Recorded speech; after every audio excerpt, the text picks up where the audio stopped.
Ay, muy bien. Bueno, vamos a comenzar. Solo me falta compartir aquí.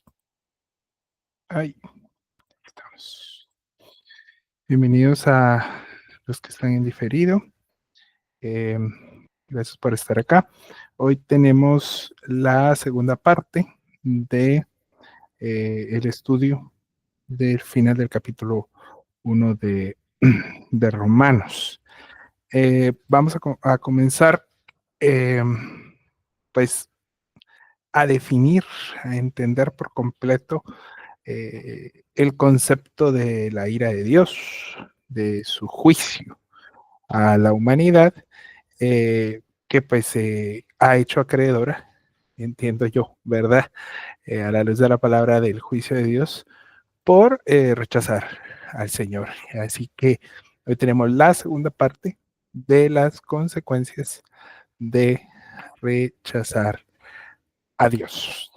Y antes de entrar de lleno a estos 4 versículos que nos quedaron, ¿verdad? El 29, 30, 31 y 32, quisiera retornar, como lo hemos hecho en un par de ocasiones, al versículo que nos da pie, ¿verdad? Pablo hace mucho esto en este libro de Romanos, ¿verdad? Va preparando, como les decía, por cómo se divide, por cómo se divide la organización de los escritos en el griego y todo.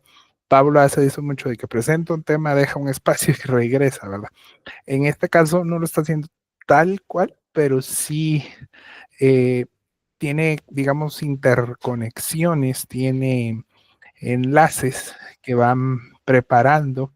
Hola, Vane, que van preparando el tema que viene. Y la semana pasada terminamos con el verso 28. Y si leyeron el PDF o si pusieron bastante atención, les dije, este versículo solo está preparando lo que a continuación nos va a enseñar Pablo, ¿verdad? Así que vamos a regresar de una manera muy breve al versículo 28 y recordamos lo que dice de la siguiente manera. Además, como estimaron, perdón, que no valía la pena tomar en cuenta el conocimiento de Dios, él a su vez los entregó a la depravación mental para que hicieran lo que no debían hacer. Este versículo es fundamental. Este versículo probablemente es mi favorito, y se los dije la semana pasada, de esta sección donde explica la justicia de Dios, ¿verdad? Donde explica el carácter del pecado, de la gracia, porque, digamos, y esto es muy personal, le da sentido para mí a lo que está pasando en nuestro mundo, ¿verdad? Le da un sentido bíblico, indiferentemente de las cuestiones espirituales y las cuestiones relacionales y las cuestiones históricas, sociales que pueden estar influyendo en cómo nuestra mente pueda comprender el Evangelio. Eh, Creo yo que también es un versículo que nos puede dar paz ante el rechazo del Evangelio, ¿verdad? Esto no está ni en el PDF ni en ningún lado, pero creo que a veces los evangélicos fuimos malcriados, ¿verdad? En un sentido de que la gente no va a rechazar el Evangelio y lamentablemente sí lo va a rechazar y sí tiene consecuencias esto, ¿verdad? Y esas consecuencias son las que vemos en el mundo en el que vivimos, ¿verdad? Este no es un mundo cristiano porque los porcentajes digan que somos tantos, eso no es así. El mundo está en la mente gobernado por el pecado. Y eso, si entendemos eso en todo este capítulo 1, me daré por satisfecho de que hemos llegado a feliz término, hemos llegado a una costa segura en cuanto a la, al estudio de este capítulo, ¿verdad? Y ese versículo es fundamental. Por eso regresé a este versículo para que podamos sentar la base, estar claros en qué está sucediendo, ¿verdad? El ser humano entonces, a conclusión de lo que hemos visto, es una creación divina, ¿verdad? No somos fruto del azar, somos creados. Es una creación divina que está pervertida por el pecado, ¿verdad? No es que somos malas personas, no es que no somos cool, no es que todas esas cuestiones que nos gusta en esta época moderna decir, no tiene nada que ver con eso, es más profundo. Somos un ente creado que está pervertido. Si a ustedes les gusta la programación o saben un poquito, somos un programa corrupto, ¿verdad? Como acá vemos puros jóvenes, ¿verdad? Como en la película Matrix, que decían de este personaje que era afroamericano, ¿verdad? Decían que era un programa corrupto, ¿verdad? Entonces nosotros somos un ente creado pervertido, ¿verdad? En el sentido de que carecemos del diseño original, ¿verdad? Eso es lo que tenemos que comprender. Y esto es a consecuencia de la elección que como seres humanos hicimos en el Edén, ¿verdad? En el Edén dijimos, vamos a pecar. Y ese pecado nos ha mantenido y nos mantiene eternamente alejados de Dios, al menos por nuestros medios, ¿sí? Eso es lo que Romanos nos dice. Y esto es una tragedia, ¿verdad? La naturaleza pecaminosa es una tragedia que va mucho más allá de solo una cuestión de pecar y obtener gracia, etcétera. O sea, la naturaleza pecaminosa es mucho más que una tendencia a pecar nada más, ¿verdad? Eso es lo que quiero dar a entender. Bienvenidos todos los que han venido. La naturaleza pecaminosa es una declaración de una tragedia, de la depravación de un ente que fue creado a la imagen de Dios. Esos son principios bíblicos y teológicos que tenemos que tener claro para comprender de mejor manera el Evangelio, ¿verdad? Porque el estar en una naturaleza pecaminosa, la humanidad, tiene que ver con su propósito, tiene que hacer perdón, tiene que ver con el quehacer ontológico, ¿verdad? Googleen esa palabra. Eh, ya que el ser no existe en plenitud cuando está alejado del creador, ¿verdad? Si a ustedes les gusta la filosofía, a los teólogos nos tiene que gustar, aunque nos guste o no nos guste, pero nos tiene que gustar. Pero al final la filosofía busca eso, que es la ontología, ¿verdad? Entender qué es el ser, cuál es su propósito, etcétera, etcétera. Y al final el pecado original afecta a todas esas cosas, porque entonces el ser creado ya no está en plenitud y el ser humano va a buscar llenar esa plenitud con cosas que no lo van a llenar. Y eso es en síntesis todo lo que vamos a estudiar hoy, ¿verdad? Ya que es imposible para el ente creado estar en plenitud si está alejado de su creador, ¿verdad? Y por ende, hablando de filosofía, de ontología, el ser existe, ¿sí? ¿Qué será? Diría la canción, ¿verdad? ¿O qué será? El ser existe, no sabemos qué es, muchos no saben qué es, pero no es funcional desde su caída. Es un concepto que no es muy occidental. Nosotros eh, vemos todo lo creado desde un punto de vista. Estoy buscando un libro acá, vamos a ver si me aparece porque no se me ocurrió. Acá está. Eh, este libro me enseñó eso. Voy a enseñar a ver si el cosito. Este libro, ¿verdad? Tiene sus herejías, El Mundo Perdido. Si alguien lo quiere leer, tengo el PDF. No es promover la piratería, pero sé que cuenta. Pero me enseñó que el pensamiento oriental difiere del occidental, de que nosotros vemos todo en cuestiones materiales, ¿verdad? Este libro existe porque lo puedo tocar, ¿verdad? Eh, yo existo porque estoy respirando y soy palpable. En el mundo oriental se entiende la existencia también desde el lado funcional, ¿verdad? Es decir, esto habla de Génesis 1, ¿verdad? Y entonces dice por ahí el autor, ahorita me mega salí del PDF, pero no te apenas, es bonus para los que se conectan.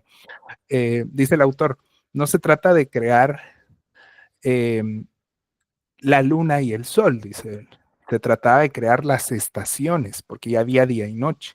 Es súper interesante, ¿verdad? Y eso nos habla de esta forma de pensar que nosotros los occidentales tenemos que entender que más que la existencia material física hay una existencia funcional. Entonces el ser humano respira, se puede reproducir, puede existir, puede comer, puede tomar medicinas, cuidar su salud, puede hacer todo eso, pero desde la caída no es funcional porque no está en su propósito, no está en su identidad. Y eso, amados, es lo que nosotros tenemos que tratar de filosofar con Romanos y poder decir, es más que estar en pecado y necesito levantar la manita y aceptar a Cristo. Es mucho más. El daño que el ser humano caído tiene es un daño mortal. Por eso dice que la vida en pecado es muerte, ¿verdad? No, no se trata nada más de portarse mal como algunos creen. Pero bueno, no vamos a spoilear lo que vamos a ver eso. Personalmente creo fervientemente que la epidemia de salud mental en la que estamos, ¿verdad? No es más que el producto del pecado, ¿sí? Esa incapacidad que tenemos de tener sentido común, ¿verdad? Esa adicción moderna a los síndromes, hoy creo que no están los psicólogos conectados, pero esa adicción que la gente tiene, todos quieren tener TDAH, todos quieren tener síndrome de tal cosa, todos quieren tener un trastorno para justificar, ¿verdad? Esa cosita que les hace falta, ¿verdad? Para justificar comportarse como seres irracionales, ¿verdad? Y todo el mundo quiere tener algo, sin ignorar los que pues por ahí existen y son reales, como el caso del autismo, que es real, ¿verdad? Pero yo también creo que hay un montón de gente que, perdón si digo algo ofensivo, creo que hay un montón de gente que finge tener Asper o tener algún nivel de autismo, ¿verdad? Y yo considero eso como ministro, como teólogo, considero eso, ¿verdad? Hay una adicción, porque como no hay identidad, todos queremos pertenecer a algo, ¿verdad? Y es lo que pasa con un montón de cosas, ¿verdad? Y todos buscan adquirir algo que los haga diferentes, algo que los haga vulnerables, que los haga víctimas, ¿verdad? Para más de ese tema, chéquense el video que puse hoy en redes sociales. Eh, y en todo este juego, salud, en todo este juego, hay una irracionalidad con la subjetividad, ¿verdad? Si decimos que todo es subjetivo, que todo depende de cómo lo mires, si es un 6 o es un 9, depende de tu perspectiva. Esos pensamientos que se leen tan lindos, ¿verdad? Tan inclusivos y todo realmente apelan a que no haya verdades, sino que todo sea subjetivo según tú lo sientes. Y eso no va con el Evangelio, aunque no guste que se diga eso, ¿verdad? Porque esos pensamientos están influenciando a muchos creyentes, ¿verdad? Que tienen miedo en decir que hay verdades absolutas o de por sí en su cristianismo creen que no hay verdades absolutas, que el Evangelio sí las tiene, ¿sí? Y de ahí que haya líderes poderosos de religiones cristianas que digan que hay varios caminos para llegar a Dios. No existe eso, ¿sí? Son verdades absolutas exclusivistas que el cristianismo tiene y que nosotros tenemos que aprender a identificar, a defender y a creer y no querer caer en este juego de epidemia de salud mental en la que estamos a consecuencia del pecado, ¿verdad? No es no es satanizar las ciencias neófitas como psicología, que tienen 2 siglos a lo más, o sea, es muy pequeño, ¿verdad? Sino ni demeritarla per se, ¿verdad? Aunque pareciera que es lo que estoy diciendo, sino entender que no por ser actual, contemporáneo y, y moderno el asunto, es la verdad, porque tenemos siglos de historia de verdad que no se van a mover por la subjetividad. Entonces, eh, para llevar una vida de pecado sin complicaciones, es requisito, como dice acá, miren, requisito vivir en depravación mental. Como tenemos acá en el dibujito, esta mente que está influenciada por un montón de vocecillas. Para vivir en el pecado eh, la humanidad necesita vivir en depravación mental, eh, que es no más y no menos la depravación mental que hoy se vive. Y esto, como dije ya antes, podrá sonar hiriente, ¿verdad? Si yo digo esto allá en 4 grados norte, me sacan a patadas, ¿verdad? Si digo esto en medio de la San Carlos o en medio de tanques de pensamientos universitarios, me linchan, ¿verdad? Pero como creyentes, y ese es el reto que les dije cuando empezamos Romanos, tenemos que entender que son verdades necesarias de predicar, ¿sí? Con amor si quieren y todo, al azar que quieran para no herir a los bebés, pero eh, necesitamos predicarlas en un mundo cada vez más encaminado a la estupidez y a la incoherencia, ¿sí? Si usted tiene la oportunidad de viajar al primer mundo, de conocer gente haya viajado al primer mundo, pregúntele cómo ve a la gente, ¿verdad? Esa mirada perdida, esa oda a la estupidez, a lo irracional, tiene que ver con una vida en pecado, donde hay una mente depravada, ¿verdad? Unos podrán decir, es exagerado, no, hombre, ¿cómo vas a caer y todo? Es la realidad, pero nosotros nos da miedo y nos avergüenza un poquito el evangelio. Y es lo que hay que reconocer, porque si no, no podemos transformar eso en nuestra vida, ¿verdad? Y aquí todo está bien, excepto la verdad para el mundo. Así que Pablo, a continuación, y por eso era esta la introducción, ¿verdad? Va a describir el comportamiento habitual de aquellos que han rechazado a Dios, que son idólatras, ya todo eso lo vimos, ¿verdad? Y que han optado por adoptar, salió verso y sin esfuerzo, una mentalidad depravada. Entonces la gente no es que va a irse a Shela al templo de Satanás y dice, se despierta un día y dice, voy a adorar a Satanás. No se trata de eso. Simplemente porque sí lo vemos nosotros, ¿verdad? O sea, estás con el diablo, estás con Dios.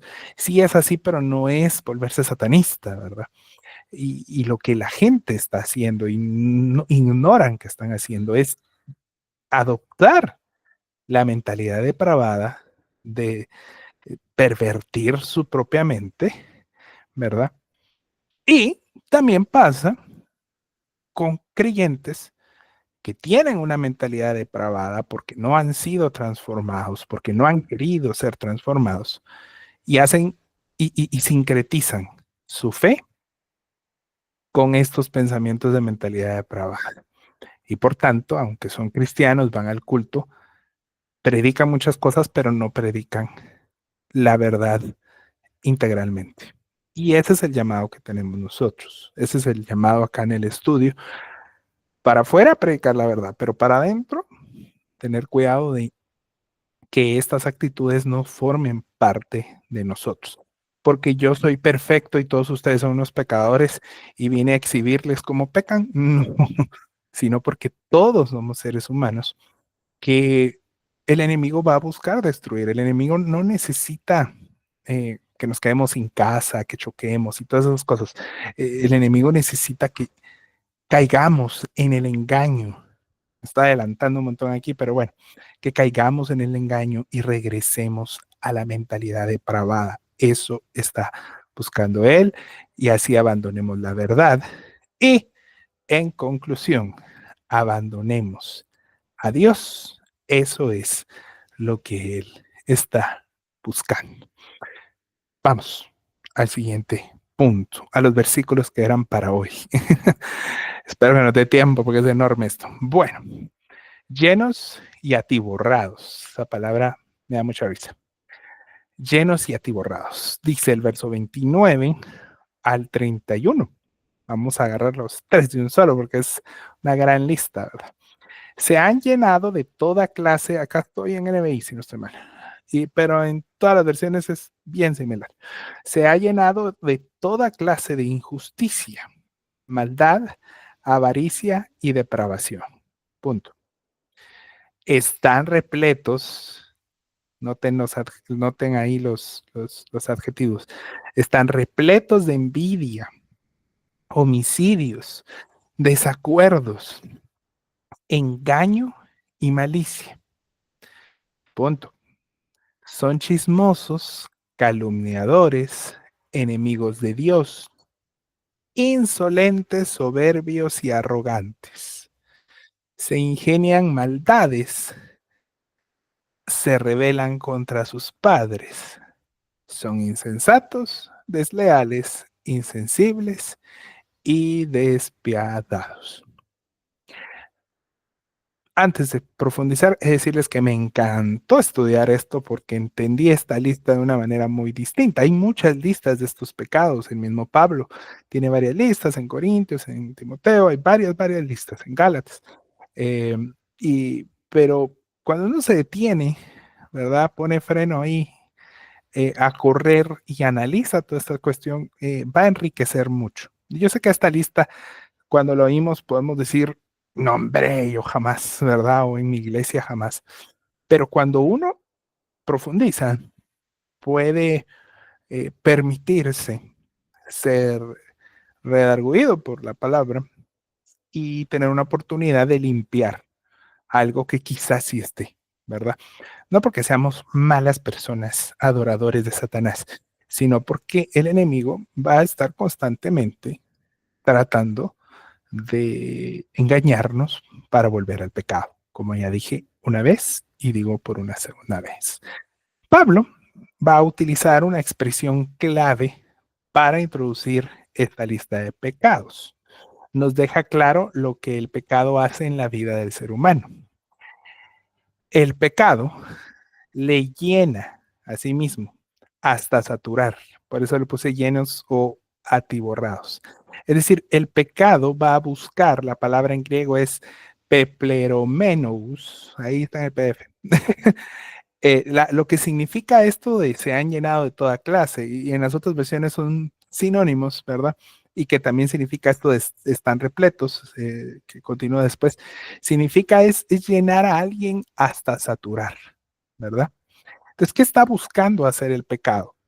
Llenar el vacío de la vida sin Dios, eh, y de alguna manera, ¿verdad? Producir ese llenar en el vacío que hay en el ser humano, ¿verdad? ¿Y cómo lo voy a llenar? Saturándolo de fruto del pecado. ¿Van conmigo ahí? ¿Verdad? Me dicen si me estoy dando a entender. Entonces, lo que el pecado va a hacer no es pecar un poquito acá. No, lo que el pecado va a hacer es, está este pecado con el que empezamos y vamos a tratar de jalar todo el pecado posible para saturarte al punto de que ese vacío que tienes porque no tienes a Dios se llene. ¿Sí? Me estoy dando a entender, ¿verdad? ¿Alguien reacciona de alguna manera? Por favor, háganme sentir menos solo, ¿verdad? Y gracias. Esta es esta adicción al pecado, este llenarse del pecado, lo que va a construir una mente depravada, ¿verdad? Es decir, ¿de qué se alimenta esta depravación de la mente? De una adicción, de una necesidad cada vez mayor del pecado, ¿verdad? Y esa tentación constante, ese querer más, va a dar lugar a vivir en práctica del pecado. Son conceptos que necesitamos tener bien claros, ¿sí? Y esa práctica del pecado, que ya no es un pecado incidental, es un pecado constante, aunque ahí se estén arrepintiendo y volviendo y eso, pero es constante, eventualmente va a llevarnos a practicar ese pecado sin cargo de conciencia, sin remordimiento alguno. Y ese es el problema en la mente depravada. Como Pablo dice, se empieza a tener todo esto en la vida. Y vamos a ir describiendo uno por uno, ¿verdad? Aquí voy a meter segunda, voy a dar la clase como rapero para ir describiendo cada uno de los elementos que vemos. El primero es la injusticia. ¿Qué es ser injusto? Bueno, tomando la traducción, tomando la palabra que Pablo utiliza, es el acto más anticristiano, llevándolo a nuestro contexto. La injusticia es el acto más anticristiano que existe, ¿sí?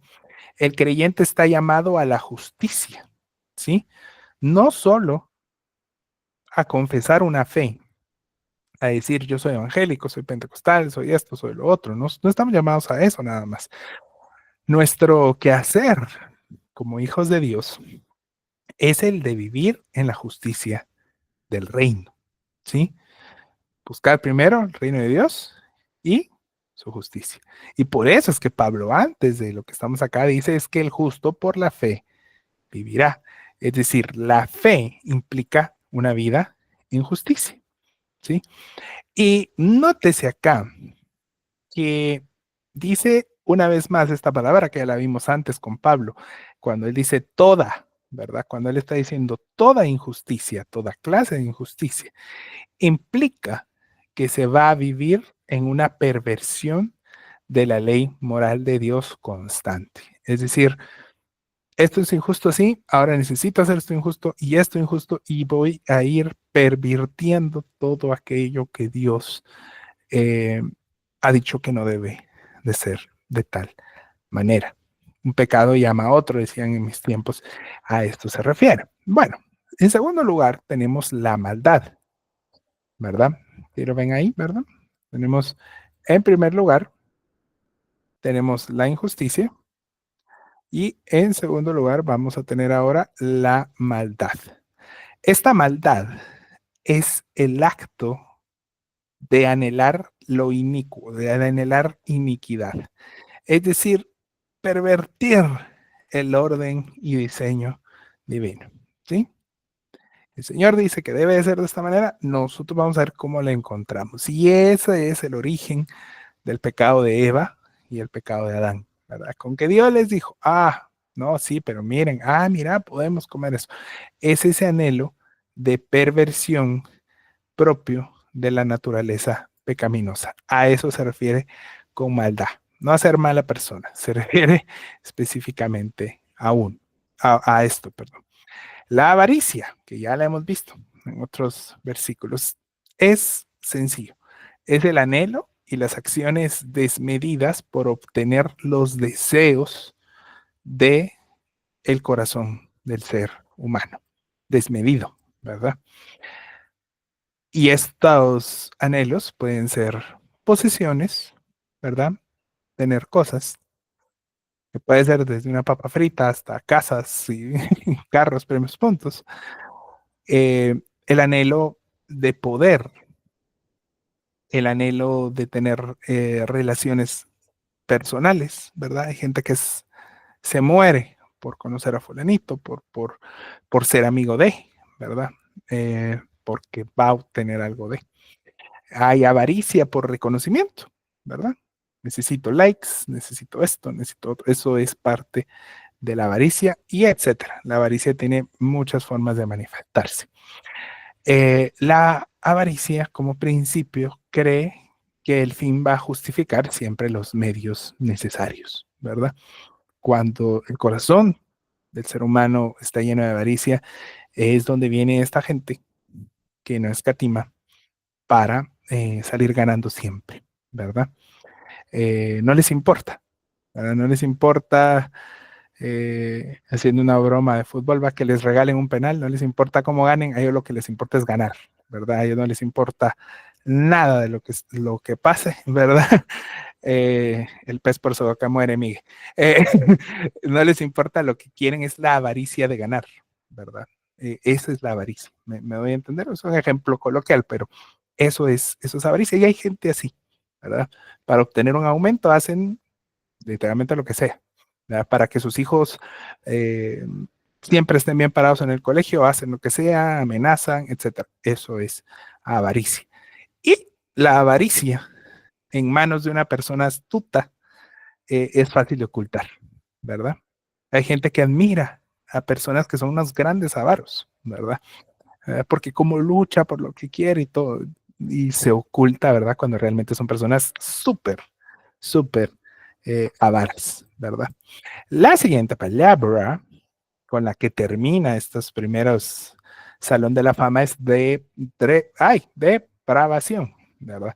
Que en otras traducciones se conoce también como maldad, pero choca con la otra maldad porque el texto Receptus, el primer maldad, por alguna razón lo entendieron le agregaron dos palabras más, dos letras más en griegos, que el griego es así. Si usted le pone dos letritas más, significa fornicación, ¿verdad? Y si usted ve las traducciones formales, dice fornicación en esta parte. Pero no es eso, ninguno de los papiros antiguos tienen eso. Es maldad a secas, no es fornicación. Entonces, cuando llegaron a esto, ¿verdad? De depravación, dijeron, bueno, no puede ser maldad otra vez y lo trajeron como odio y etcétera. Pero aclarando el problema. En la NBI, por ejemplo, se traduce como depravación, que es también maldad pura o ya bien odio puro. No es una maldad de querer pecar, sino es una maldad proyectada, para que se dé a entender. Y que la NBI traduce como depravación para no meterse clavos, lo cual me parece muy acertado, ¿verdad? Ya que es la disposición a hacer el mal a los demás, ¿verdad? Es un odio genuino que encuentra nicho en el corazón del hombre para generar todo tipo de depravación en la vida de otros sin la más mínima, misericordia, ¿verdad? Esta depravación es eso, es el querer hacer eh, una depravación de las personas, ¿verdad? Cuando digo depravación, no se queden con el concepto como algo puramente sexual, por ejemplo. No, no, es la depravación de todo tipo, es alterar aquello que es quitarle la paz a alguien. Entonces, estos primeros cuatro, si se dan cuenta, son actos de daño hacia el prójimo desde el corazón. Ahora, eh, de nuevo, el apóstol va a usar un conjunto de palabras para referirse a que están llenos, ¿verdad? Y ahora dice, están repletos, dice, ¿verdad? ¿Y repletos de qué? Porque cada persona que ha negado a Dios, que se ha constituido como alguien que rechaza a Dios, también va a estar lleno de estas cuestiones en su corazón, ¿verdad? Y la primera de las descritas acá es la envidia. No lo puse en el PDF ni nada, pero esta palabra hay que procurarla entender en perfecto español, porque los chapines le decimos a envidia, envidia, perdón, no es una tarjeta de video, envidia a otra cosa que no lo es, ¿verdad? Le decimos a la gente, ay, tan envidioso, ¿verdad? Y no significa eso, ¿verdad? Confundimos egoísta con envidioso, ¿verdad? La envidia, como en perfecto español debe de ser, es desear lo que otros poseen con un claro resentimiento en el corazón, ¿verdad? ¿Existen personas que viven así? Sí. ¿Conocemos nosotros personas así? Creo que sí, ¿verdad? Anhelan lo que otros poseen y si no anhelan lo que otros poseen, por lo menos desean que esa persona no las tenga. No sé si a ustedes les pasa, pero yo sí sé gente que nos tiene envidia. Eh, Digo yo, ay, mis gordos, como que yo fuera alguien en esta existencia, pero eh, si nosotros nos nace una niña, nos envidian y nos odian por eso. Si nosotros eh, logramos ir a comer unas hamburguesas, que por qué están comiendo, que por qué están haciendo. Esa es la envidia, ¿verdad? Y la envidia no es algo que deba de estar en la vida de los cristianos, es más fruto de la depravación mental. Si ese es nuestro caso, si envidiamos a alguien, debemos de corregirlo, ¿verdad? Debemos empezar ahí con el Espíritu Santo a platicar y decir, necesito cambiar esto ya, ¿verdad? Luego de la envidia, y pareciera que Pablo está divagando como hago yo, ¿verdad? Pero realmente Pablo está en su perfecto orden.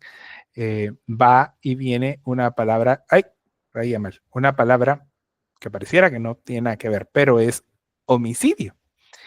Y sí, ¿verdad? Creo que lamentablemente todos también conocemos a gente que es asesina, que ha asesinado y vive como si nada, ¿verdad? Y tal vez nos caen mal, ¿verdad? Hay gente así, ¿verdad? Que no van a pagar lo que hicieron en su vida y, y ahí está, ¿verdad? Algunos son vecinos, algunos son conocidos del trabajo, cosas así, que se sabe, ¿verdad? Y cuál es el homicidio, puede ser atropellar a alguien y huir y nunca pasó nada, ¿verdad? Pero el Señor Jesús específicamente, por eso es que está pegado con la envidia, aclaró que el homicidio no solo es el literal, ¿verdad? Eh, sino que también puede ser aquellos que no permiten que la gente que vive cerca de ellos tenga una vida plena, ¿verdad? Y por supuesto, el desear la muerte de alguien, ¿verdad? A veces somos bien fáciles para decir, ay, es que ojalá se muriera. Eh, y tenemos que tener cuidado porque según el Señor Jesús, eso es un acto de homicidio, ¿verdad? Eso es un acto de asesinato. Entonces, homicidio involucra todo eso. Entonces, es esa cuestión de estorbar, de no dejar vivir, tanto como el literal como el figurado, está en parte de eso. ¿Y cuál es el origen de todo eso? Lo mismo que la envidia, ¿verdad? El resentimiento, el odio en el corazón, ¿verdad? Son pecados que están agrupados no aleatoriamente, sino con una razón. Y luego del homicidio viene lo que la NBI traduce como desacuerdos, pero que en las otras también pueden verse como pleitos o discusiones, ¿verdad? Sea por avaricia, sea por envidia, hay personas, o por resentimiento, por frustración personal también, ¿verdad? Hay personas que siempre están causando pleitos. Un pleitista es una persona que está sufriendo de una depravación mental, ¿verdad? Y cuando nosotros conocemos a alguien que le gusta estar en conflictos, que cuando tiene la oportunidad de refrenar un conflicto no lo hace, es una persona que tiene serios problemas. La mentalidad de estarse peleando por cualquier cosa, porque no les doy envía, por cuestiones muy pragmáticas como eso, o no saber discutir un asunto y siempre llevarlo todo a lo personal, por ejemplo, es parte de una mentalidad que está alineada con el mundo y no con el evangelio. Así que tenemos que tener cuidado. No quiere decir que no nos podemos enojar y no podemos tener algún tipo de discusiones, pero si somos el que no se le puede decir nada, ¿verdad? Eh, porque ya empiezan a pelear, entonces ahí hay un problema. Engaño y malicia realmente están juntos, aunque acá se ve como el conector y uno asume que es de los cuatro, realmente están juntos en el original, hasta donde eh, el estudio nos lleva a entender. ¿Qué es este engaño y esta malicia que se comenta aquí? Porque ya dijiste maldad, bueno, yo no, Pablo, ya se dijo maldad, y entonces, ¿qué tiene que ver? Bueno, es el acto de tratar de engañar a alguien para aprovecharse de esa persona, ¿verdad? Por ejemplo, a nivel laboral, son aquellas personas que no pagan lo justo y mienten, ¿verdad? Yo como freelance me pasa mucho eso, ¿verdad? Y es un meme de mi rubro de trabajo, ¿verdad? Dicen, vos es que no tengo presupuesto. Ah, pues démosle. Y uno llega y una cantidad de lujo en el evento y la homenajeada o la homenajeada bien en helicóptero y todo está bañado en oro, una cuestión así, ¿verdad? Eso es engaño y eso es malicia, o cuando los jefes dicen, no, es que la empresa le está yendo mal y luego se van 2 meses de viaje a Europa, ¿verdad? Eso es engaño, esa malicia tan común, ¿verdad? En Guatemala pasa mucho eso, son muy aprovechada la gente y abusa de la gente que no sabe, ¿verdad? Y perjudican a la gente engañándola, ¿verdad? Ahí también puede ir las bromas, las injurias, ¿verdad? Que a veces tratan de engañar a otro, de disminuir lo que la otra persona es a través de bromas de engañarlo y de tener cierta malicia. Es el acto al final de querer mentir y engañar para hacer daño, ¿verdad? Hay gente así, Dios las tenga en fuego lento, diría un cantante, ¿verdad? Porque les gusta, ¿verdad? Les gusta engañar, les gusta salirse con la suya, ellos siempre son la divina garza envuelta en huevo porque llegan al éxito aprovechándose de los demás, ¿verdad? Pasa en el gobierno y pasa en todos lados, ¿verdad? Siguiente, hay un punto. Entonces acá va a cambiar Pablo y va a entrar a una serie de cuestionamientos que son sino bien prácticos, sí son sociales, ¿verdad? Dice, son chismosos y son calumniadores. Esto también está junto, ¿verdad? Ya ven, por eso los versículos no son inspirados, porque el que hizo los versículos separó eso por alguna razón y son parte de lo mismo, ¿verdad? Chismosos y calumniadores. Las palabras que se usan acá, y esto es un dato, ¿verdad? Es un dato nada más, pero estas palabras de chismoso y calumniadores no se usan en otro lado en la Biblia, ¿verdad? Tiene una palabra de eso, pero se me olvidó cómo es, ¿verdad? Eh, son específicas.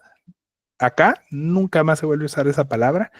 En español sí, ¿verdad? En español sí oímos que el chisme y esto sí lo oímos en otras, pero no esta palabra específico. Y lo que quiere decir esta palabra es hablar al oído en secreto, ¿verdad? O hablar detrás de alguien, ¿verdad? Esto es algo que todos hemos visto en nuestra vida, ¿verdad? Alguien que, ¿verdad? Y va y dice algo.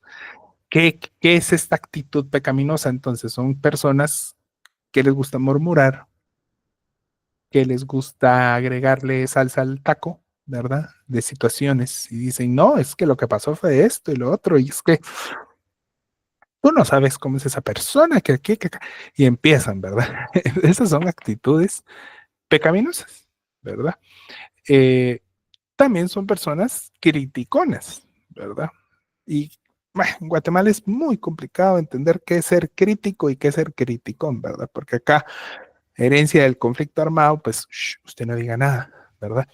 Pero una persona criticona es alguien que habla mal de la otra persona, no porque tenga argumentos, no porque pueda presentar una tesis y decir esto que estamos haciendo está mal, que eso es crítica, sino por el puro afán, y fíjense que así lo dice el griego, por el puro afán de esparcir veneno, ¿verdad?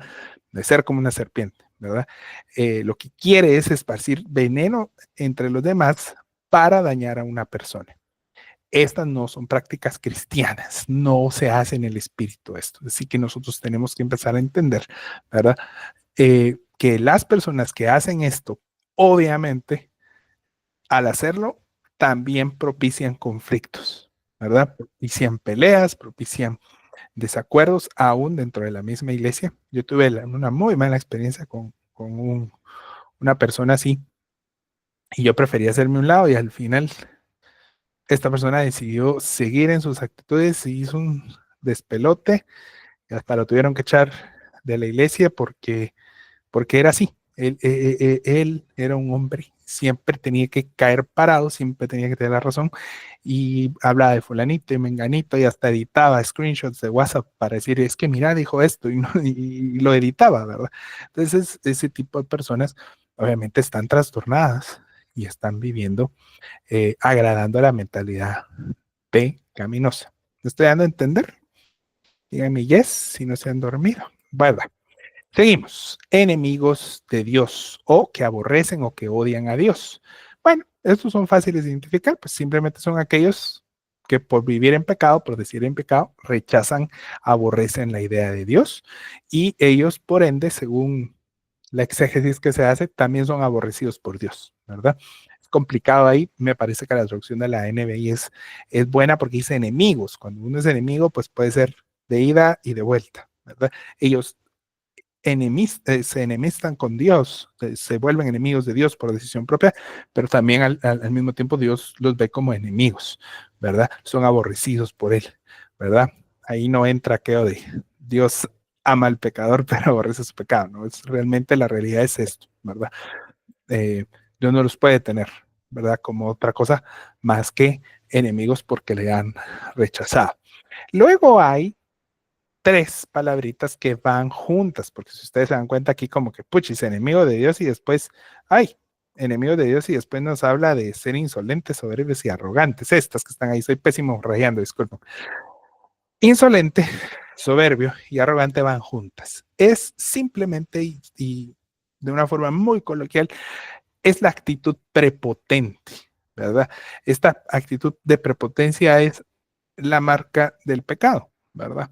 Son personas totalmente carentes de la humildad, de la mansedumbre y el dominio propio que el creyente tiene que tener, como aprendimos en Efesios, si se recuerda. No se puede ser prepotente y ser cristiano. Fin, ¿verdad? Son personas, según lo que significan estas expresiones en griego, que se consideran sobre los demás, ¿verdad? Es una como hipérbole que Pablo usa normalmente.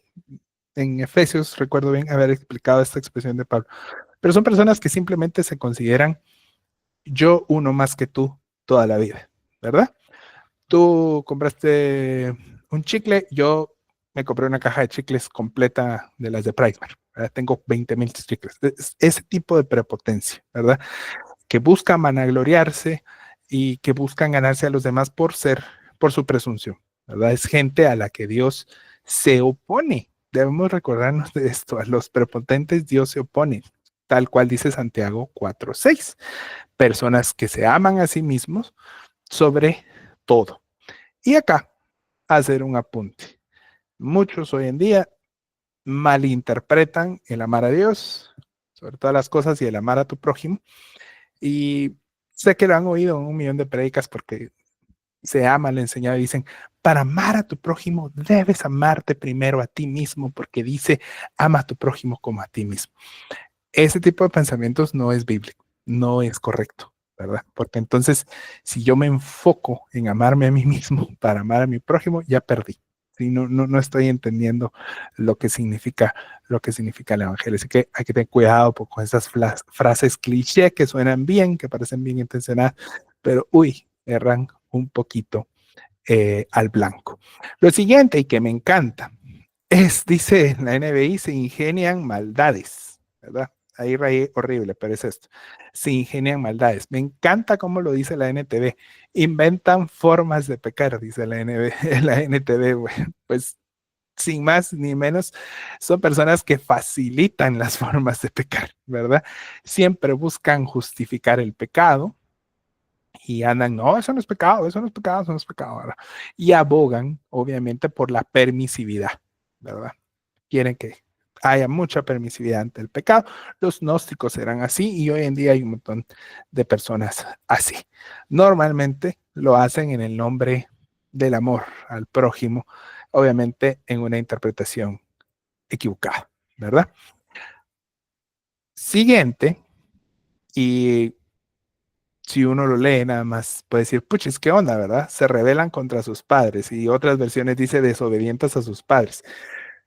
Creo yo que todos acá leyendo podríamos estar considerando, bueno, está hablando de adultos, ¿por qué se pone a decir que son desobedientes a los padres? Pero vean que hay mucho más de lo que se ve en primera vista. Esto es una cuestión que está hablando a nivel, no solo padres, sino a nivel familia. Y no podemos olvidar, porque estamos en medio de toda la Biblia, que esta es una manifestación clara en aquellos que habitan en el pecado. Pablo la enlista en la segunda carta a Timoteo, capítulo 3, versículo 2, en aquellas cosas que él dice, en los últimos tiempos les encantará oír no sé qué y serán, ¿se recuerdan? El amor se enfriará, etcétera. Bueno, ¿qué es esta desobediencia a los padres? Pues es perder, perdón, todo respeto y todo afecto a la familia misma, ¿sí? Y también puede significar para nosotros perder el respeto y el afecto por la institución, ¿verdad? Y por las normas en un hogar, ¿verdad? Una anarquía, hogares anárquicos. Y también perderlo por la figura misma, ¿sí? No sé si me están cachando. Sea a nivel individual a sus propios padres, sea a nivel cultural por la figura de la paternidad y la maternidad, o sea a nivel social por el asunto de tener liderazgos con instrucciones y normas, ¿verdad? Es decir, amar la anarquía. Y esto se evidencia en el pensamiento de este siglo que aborrece las figuras del papá, aborrece las figuras de la mamá, enaltece a la mamá soltera, enaltece a la luchona, ¿verdad? Es lo máximo, ¿verdad? No existe ser más perfecto que ella. Acaba de pasar, ¿verdad? O sea, el 10 de mayo se idealiza de una manera, ¿verdad? Es que no hay mamá mala, ¿verdad? Según la cultura, ¿verdad? Porque se quiere romper con el orden, ¿verdad? Se quieren hogares sin padres y madres presentes, ¿verdad? Que es el llamado divino. Hasta el punto de ridiculizar eh, culturalmente, si ustedes tienen adolescentes como hijos o ustedes son medio adolescentes, saben que se ridiculiza a las parejas que tienen hijos, ¿verdad? Porque, ya te fregaste vos, ya te ataste, ¿verdad? Ahorita ya, la universidad, olvídate vos, y viajar, olvídate, ya no vas a poder disfrutar de lo máximo en la vida, que es viajar. Gente, ¿verdad? Y todo esto entra en esta categoría, ¿verdad? De rebelarse contra los padres, que muchos comentaristas dicen que en realidad debería de ser rebelarse contra la familia, ¿verdad? Y por último, los 4 del versículo 31, Pablo describe adjetivos que tienen el prefijo a en griego, ¿verdad? Que significa sin, ¿verdad? O carente de algo. En el PDF se los dejo ahí con el griego para que practiquen su griego, ¿verdad? Ahí está, ahí está el screenshot. Y que significa lo siguiente. La primera palabra es son insensatos. En muchas traducciones dice necios. Otra palabra que en Guatemala se entiende mal, ¿verdad? No hablamos perfecto el español, el castellano. Así que necio, ya lo hemos explicado antes, es aquel que no tiene discernimiento y entendimiento. No es alguien terco, ¿verdad? Esto evidentemente pasa por tener la mente en tinieblas, ¿verdad? Estas son personas que se creen inteligentes, se escudan en sus éxitos académicos, en sus éxitos personales, laborales, para creerse sabios en sí mismos, lo cual está errado, ¿verdad? Pero realmente el problema es que carecen de la verdad máxima, que es el evangelio del cual Pablo no se avergüenza. Esa es una persona necia a causa de una mente pervertida. Lo siguiente es la deslealtad, ¿verdad? O sea, no son leales, ¿verdad? Es una persona que literalmente significa falta a sus promesas, ¿verdad? No conocen el compromiso en su vida, son errantes, van de aquí para allá, prefieren la vida fácil en todo sentido, ¿verdad? Son personas que van donde el viento los lleve y nunca dan frutos porque donde vayan están un ratito, no se comprometen a cosas a largo plazo porque eso arruina la magia, dicen algunos. Bueno, eso es ser una persona desleal. Insensibles, ¿verdad? Por cierto, en la Reina Valera aparecen 5 palabras, pero son 4 únicamente en los papiros más antiguos, ¿verdad? Insensibles, ¿verdad? Es aquel que carece de afecto natural. Inclusive se puede traducir, es aquel que no se le puede acariciar, dice el griego, ¿verdad? ¿A qué se refiere? A aquellos que son mezquinos con los demás, ¿verdad? Son crueles y muestran ningún afecto por sus semejantes, ¿verdad? Son aquellos a los que el amor se les enfriará, como también dice 2 Timoteo, ¿verdad? Son capaces de explotar a los demás, no en sentido de boom, ¿verdad? Sino de practicar explotación, ¿verdad? Son crueles aún con sus propias familias, por eso es que está aquí todo junto, ¿verdad? Está pegado en esta mente, es esta mente la que es capaz, por ejemplo, de practicar un aborto, de promoverlo, de defenderlo y de realizar operaciones de cambio de género, triturar su cuerpo, mutilarse, porque pues no tienen afecto por ninguna cuestión, no tienen empatía alguna y pues es un feto, no es un niño y descuarticémoslo, ¿verdad? Por eso lo hacen, no es porque quieran practicar un pecado, es por la depravación mental. Y por último, y no menos importante, así como para colocar la guinda, son despiadados, son aquellos que en línea de lo anterior que veníamos hablando no pueden mostrar misericordia, ¿sí? Ni compasión por los demás. Que ven al pobre con desprecio. Cuando ven a una persona que está pidiendo dinero en la calle, lo insultan, lo ridiculizan, le dicen vaya a trabajar, etc. Eso es una persona y que es despiadada y que va a tratar mal a aquellos que no considera igual a sí mismos, ¿verdad? Son personas faltas de amor en absoluto. también refiriéndonos a lo que Pablo dice en segunda de Timoteo. Y bueno, luego de esta enorme lista, porque era enorme, vamos a terminar con la conclusión de este tema general, que es el juicio y la ira de Dios. Dice el verso 32, con el cual termina el capítulo 1, ellos, aunque conocen el decreto de Dios, que los que practican tales cosas son dignos de muerte, me encanta la forma que la traducen acá, no solo las hacen, todo lo que vimos antes, no solo practican todo esto, sino que también dan su aprobación a los que la practican. No solo, sino también dirían en mi pueblo, ¿verdad? Al finalizar esta argumentación, Pablo con firmeza declara una vez más el juicio de Dios. El ser humano conoce a Dios por su revelación natural. ¿Se recuerdan de eso, verdad? Está concluyendo todo lo del capítulo. Y también lo pueden conocer por su revelación específica, que puede ser la Biblia en un perfecto trazado teológico, ¿verdad? Los teólogos van a decir sí a eso, pero también podemos hablar de Dios directo al ser humano a través de sus profetas o a través de una teofanía, lo cual también existe, ¿verdad?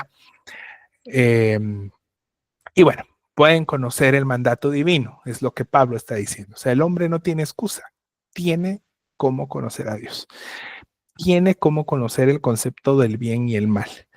Y si al verse con todas esas pruebas reconoce a Dios como Dios, él va a poder vivir una vida distinta. Pero ante las pruebas, el hombre ha decidido rechazarle y con eso se ha hecho acreedor al juicio e ira de Dios de vivir en las tinieblas del pecado. ¿Sí? Entonces, cuando referimos al juicio, muchos piensan en esta imagen que tenemos acá, ¿verdad? Que es una expresión gráfica del juicio, ¿verdad? Divino. Y muchos tienen una teología, digamos, del juicio de Dios que llamé la teología de que me caiga un rayo, ¿verdad? Eh, y que debemos de decir que esta teología de que me caiga un rayo en parte es también fruto de una mala enseñanza que se tiene en las iglesias, ¿verdad? Dios no actúa de esa manera, no es que te castigo de inmediato. Dios actúa con paciencia y misericordia. Eso sí es bíblico, ¿verdad? Él es lento para la ira y grande en misericordia. Lamentablemente muchos predican un evangelio distorsionado con absolutos, ¿verdad? Absolutos que no proceden, porque sí tiene absolutos, pero hay absolutos que no proceden. Donde enseñamos, si te portas bien con Dios, tienes éxito asegurado, ¿verdad? Y eso no es del todo, es abíblico, porque la Biblia misma lo dice, ¿verdad? Que a veces al injusto le va bien, ¿verdad? Y por lo tanto, cuando enseñan esto, si tú pecas, seguramente te va a ir mal. O peor aún, como se escucha mucho y que realmente es muy mezquino decir este tipo de cosas, si a ti te está yendo mal, es porque en algo estás pecando. ¿Han escuchado alguna vez eso? ¿Sí? Eso es una mala interpretación del juicio de Dios. Si ustedes han leído Job, el core, ¿verdad? El centro de todo el libro de Job son los amigos de Job diciéndole, es que vos en algo pecaste, es que vos algo hiciste, está yendo así. El Lord, perdón, me confundí de letra. El Lord, ¿verdad? De Job es eso, ¿sí? Y todo el centro de Job es eso, es el razonamiento moralista humano diciendo, no, es que algo hiciste, algo hiciste, algo hiciste. Y así creemos nosotros, ¿sí o no? Aunque no me digan que sí, pero yo sé que sí, ¿verdad? Así creemos, ¿verdad? Y esto nos lleva a trivializar a Dios, esa palabra que yo uso mucho y que espero se la hayan aprendido, ¿verdad? Y por estar tribalizando a Dios, confundimos la verdad, ¿sí? Esa manera de pensar, muchos dicen, bueno, y miren el otro lado, porque muchos vienen y dicen, bueno, yo peco y no me va mal. Yo lo vi en un estado de una persona que está alejada de Dios, que servía en una iglesia y dice, desde que peco me va re bien. Así lo puso, ¿verdad? Y miren, aunque raye lo absurdo, así como esta persona, mucha gente está alejada, está en negación o en rechazo a Dios porque razonan de esta manera. ¿sí? Como jamás les cayó un rayo cuando hicieron un su pecadillo o cuando empezaron a practicar cierto pecado, aseguran, bueno, Dios está muerto, ¿verdad? Dios no existe. Y lo que no saben es que es allí donde el juicio de Dios cobra vida y sus mentes van a ser absorbidas y entenebrecidas por el pecado hasta que sea casi imposible rescatarles. Me estoy dando a entender. Este es el evangelio del que Pablo no se avergüenza. E irónicamente, el juicio de Dios, déjenme cambiarles aquí un concepto, no es vivir una vida con mala suerte. Ese no es el juicio de Dios, ¿sí? O estoy teniendo mis rachas negativas o mi desierto, dicen cuando lo quieren decir bien evangélico, ¿verdad? Estoy en un desierto, me falta éxito, ¿verdad? Eso no es el juicio de Dios, ¿sí? Que Dios nos puede castigar en vida, eso es cierto, pero no se trata de eso, ¿sí? Porque su ira real se va a manifestar en estar abandonados a Satanás, como aprendimos, y al pecado, ¿sí? Y esto debería, o espero, mi propósito, porque puchis, hoy sí me tardé, debería ayudarnos a cambiar ciertos conceptos que nosotros mismos como creyentes tenemos de Dios, ¿sí? Teología propia. Su ira está manifiesta en aquellas personas que hacen del pecado su identidad. Y no estoy hablando solo de la agenda multicolores, ¿sí? Yo me rodeo bastante de no cristianos y hay gente que ser borracho es su identidad. Hay gente que ser mujeriego es su identidad. Hay gente que ser, tengo que buscar otra palabra, ser pilas es su identidad. Siempre se salen con la suya. A la mano, qué pilas son, mano. De verdad, qué astuto, mano. ¿Verdad? Esa es su identidad y no se dan cuenta que hacen del pecado su identidad. Y por supuesto, el lesbianismo, homosexualismo y todas esas cuestiones también, ¿verdad? Porque toman el lugar de la identidad, ¿verdad? Y esa mente entenebrecida es la que hace que ellos no puedan quitar esa venda que nubla sus ojos. Y es por eso que yo digo, bueno, ¿qué ayudará más a una persona que está viviendo en pecado? ¿Una aprobación subliminal de su pecado o confrontarlo con la verdad? ¿Sí? De ahí que tengamos que preguntarnos si nuestro acercamiento contemporáneo a los que viven en pecado, cristianos o no, o que se identifiquen como cristianos o no, deba ser tan falto de firmeza y con una actitud que pareciera avergonzarse de la verdad del Evangelio, muy contrario a lo que Pablo dice. A veces pareciera que nos da miedo decir la verdad y eso es uno de los mensajes que Romanos nos va a dar, porque a la luz de este pasaje, regálenme 5 minutos y termino. Considero que con abrazos y con permisividad, abrazos y permisividad, no se va a rescatar a nadie de las garras de la muerte, ¿sí? Quizás deberíamos de tener mucho más cuidado del que hoy tenemos, pues por querer ser inclusivos en nuestra sociedad, por decir cosas como ven tal cual eres, ¿verdad? Que tiene una buena intención, como ya lo he dicho un montón de veces. Podemos fácilmente caer en una cultura de permisividad a la práctica del pecado, al punto de vivir una doble vida que no va a ser condenada por la iglesia, porque así son los patojos, va usted. Así, no, es que así es la hora, así es la cultura ahora, ¿verdad? ¿Verdad?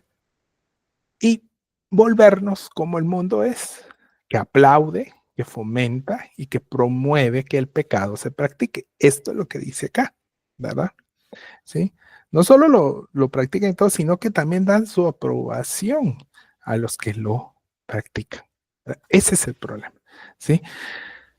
Y podemos como creyentes replicar esa actitud que dice acá el último versículo, por no entender que contrario al mundo nuestro llamado es vivir una vida en santidad, no para ganarnos algo como la salvación, sino para responder en amor a la gracia que hemos recibido. No vamos a ser santos por miedo a que nos caiga un rayo, por miedo a que nos vaya mal, que nos pase las de Job. Porque recuerden, Job no hizo nada, ¿sí? Si no entendimos Job, Job no merecía, palabra que detesto tanto, lo que le pasó. Así que, cuidado, cuidado. En conclusion, por eso les pedí 5 minutos. El juicio de Dios tenemos que verlo mucho más allá de un asunto escatológico, ese trono donde Dios va a venir a juzgar y todo. Tenemos que sacar el juicio de Dios únicamente de ahí, no está solo ahí. El juicio de Dios es también hoy frente a nuestros ojos. El juicio de Dios se manifiesta en una humanidad que ha utilizado todos sus recursos para justificar su rechazo a Dios.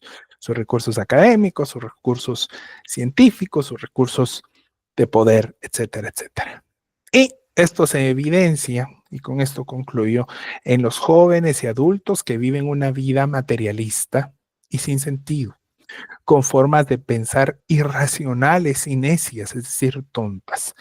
Todas estas personas presas del pecado antropocentrista que va detrás de la felicidad como único objetivo en la vida y que solo busca saturar al ser de placeres terrenales, en especial el sexual, como vimos hace una clase. Este juicio también se ve en la vida de los niños que viven infancias pervertidas, que son rotas por una industria de hipersexualización que busca exponerlos como un experimento de laboratorio a una precoz adultez, no solo en lo sexual, sino también en lo emocional y en lo racional. Y por medio de la influencia de los medios de comunicación, esta perversión demoníaca va a buscar destruir la apreciada bendición de Dios que hay en la infancia pura. El juicio se ve también en la globalización en la que vivimos, que busca llevar a la humanidad a la pérdida total de la ética y moral cristiana en la cual se fundamentaron nuestras sociedades, que se indigna porque se diga que el matrimonio es entre el hombre y mujer solamente, como dijo ahorita Leo 14, y utiliza los recursos políticos que tiene para impulsar agendas que van a destruir nuestra sociedad, no porque abran puertas al pecado solamente, sino porque pervierten el modelo perfecto divino. El juicio se evidencia en las familias que viven inmersas en el pecado de la violencia familiar, la mentira, los engaños y la injusticia constante, donde ninguno de sus integrantes puede vivir una vida en plenitud y en abundancia, como Jesús dijo. Y por supuesto, en la realidad frustrada del ser humano como individuo que se encuentra esclavo del pecado. Nadie es feliz practicando el pecado, nadie se realiza, nadie encuentra paz en la vida del pecado. Pues el ser que abraza el pecado va a vivir con una mente en tinieblas que lo condena a vivir constante y permanentemente insatisfecho con quien es. Y por eso el problema constante del suicidio en nuestras sociedades. Pues mientras existe, el ser humano es incapaz de acercarse a la luz de Dios y restaurar lo que necesita ser restaurado, la imagen de Dios en su vida y por supuesto la presencia del Espíritu Santo en su vida. Gracias por estos 6, 7 minutos de más. Con esto concluimos el primer capítulo de Romanos. Si pueden, para la siguiente semana, por favor, lean el segundo capítulo de Romanos por completo. Gracias por estar acá. No me tomo por sentado su participación. Algunos de ustedes ni siquiera los conozco en persona, pero es una bendición poder compartir esto con ustedes. Por favor, agarren lo bueno, ¿verdad? Quédense con lo bueno. Lo que choque mucho, pues háganlo a un lado y quédense con aquello que hoy les está edificando. Y gracias por ser parte de esto. Y por favor, no bajemos la guardia ante una lucha que tenemos contra el mundo por no avergonzarnos del Evangelio. Jamás nos avergoncemos del Evangelio y recordemos que por esta fe tan bella que tenemos es que nosotros los justos viviremos, no por obras, es por la fe que somos sostenidos. Amén y amén. Bendiciones y paramos la grabación.